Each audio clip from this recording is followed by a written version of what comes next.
how to do the photo swipe trend on TikTok. So let's get started. First of all, launch the TikTok application, and after that make sure that you're logged in with your TikTok account. Once you're on your home page, now you have to upload a few pictures to create the swipe or photo swipe trend. So for that, tap on this plus icon from this menu bar at the bottom of this interface. Now you have to choose a photo. For that, tap on your gallery or photo icon from your right hand side. Now you have to choose the pictures that you would like to add. So go to photos and select the photo that you would like to add. Now once you have selected, tap on this next button.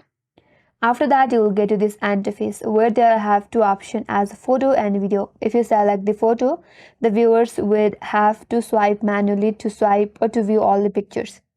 If you go to video, these pictures would automatically swipe in your video. So from here, make sure you have selected the first option as photo. After you're done with that, you can add text, stickers, filters, you can crop your pictures, and there are more options. You can reduce the volume.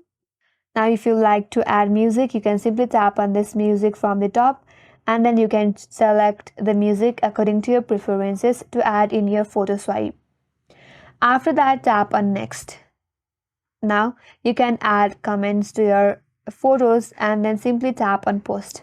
And with that, you have created the photo swipe trend on TikTok and is now uploaded to your profile. So that's how you do the photo swipe trend on TikTok, and that's all for today's video. Hope this video helps you. If you are new to our channel, make sure to like and subscribe, and thanks for watching. I will see you on next video.